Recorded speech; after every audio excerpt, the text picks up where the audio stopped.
As areias do deserto dançavam como espectros sob a luz fria da lua, enquanto um silêncio antigo parecia pesar sobre o horizonte vazio. Havia algo naquela vastidão que murmurava segredos esquecidos, ecos de batalhas invisíveis e pactos feitos na escuridão dos primórdios. Em meio a essa quietude, uma figura se arrastava entre as dunas, envolta em mantos negros, como se fosse feita da própria ausência de luz. Seus olhos ardiam como brasas adormecidas, refletindo séculos de uma história que poucos ousaram contar. Muitos falam de Satanás como o inimigo universal, o arquétipo da rebelião contra Deus, mas raros conhecem a sua face segundo o Islã. Uma face velada, cheia de paradoxos, que desafia a compreensão ocidental e se esconde nas entrelinhas dos textos sagrados. Dizem que antes da queda, ele caminhava entre os anjos, resplandecente, um ser de fogo feito para adorar. Mas no instante em que se recusou a prostrar-se diante de Adão, algo na ordem cósmica se partiu, como vidro sob pressão divina, espalhando estilhaços de orgulho pelo tecido da criação. Essa recusa ecoou como trovão entre os céus, e a partir dela, nasceu a figura conhecida como Iblis. Não um anjo caído, mas um djinn, feito de fogo sem fumaça, cuja queda não foi de asas, mas de orgulho. Hoje vamos abrir as páginas esquecidas da história islâmica e atravessar o véu entre o visível e o invisível, para descobrir quem é realmente esse ser que ousou desafiar o Criador. Não como inimigo absoluto, mas como espelho sombrio da condição humana. Imagine um ser que presenciou a criação do primeiro homem e, ao invés de reverenciá-lo, ergueu-se contra a ordem do universo. E se esse ato não fosse apenas rebeldia, mas parte de um enigma muito mais profundo? O que faria alguém que caminhava entre os anjos recusar um só gesto de obediência? Que orgulho, que consciência ardente poderia queimar tão intensamente a ponto de preferir a condenação à submissão? No Islã, esse ser não é chamado de Satanás como no cristianismo, mas de Iblis. Não caiu por tentação carnal, nem por corrupção, mas por algo muito mais enigmático: o fogo da escolha. Mas será que Iblis é realmente o equivalente de Satanás? Ou será que existe um equívoco colossal em como o Ocidente o interpreta, confundindo mito com metáfora, sombra com substância? E se o verdadeiro papel de Iblis não for destruir, mas testar? E se o mal que ele representa for, na verdade, uma lente distorcida para compreender o livre-arbítrio? Prepare-se, porque a jornada que estamos prestes a iniciar não é sobre medo, é sobre desvelar o segredo por trás da sombra mais temida do Islã.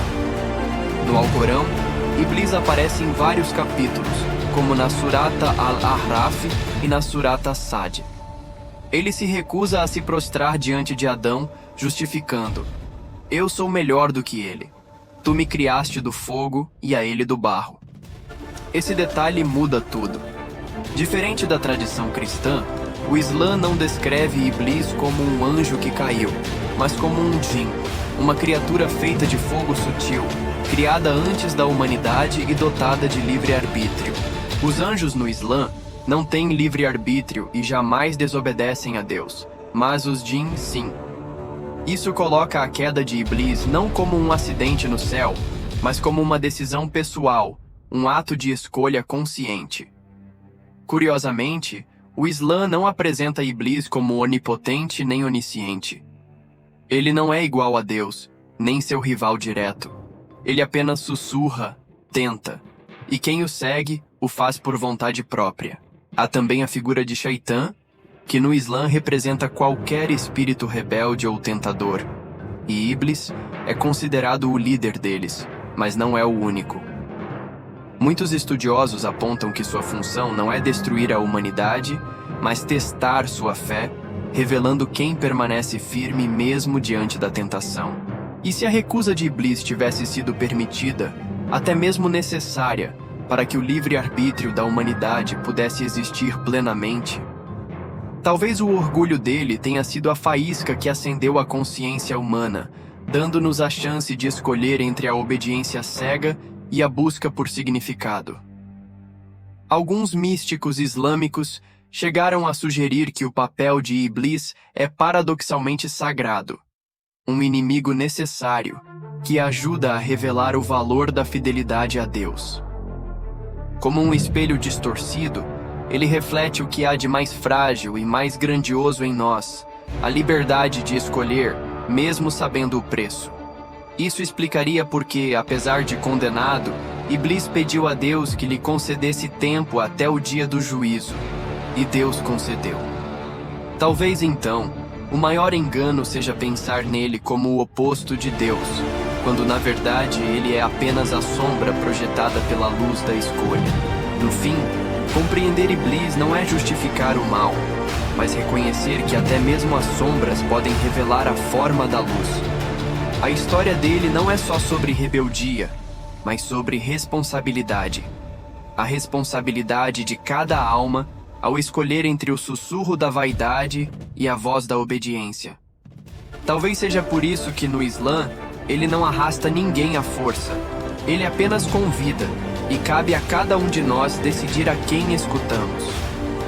E quando entendemos isso, percebemos que a batalha não é contra um monstro distante, mas contra a chama do orgulho que tenta arder dentro de nós mesmos.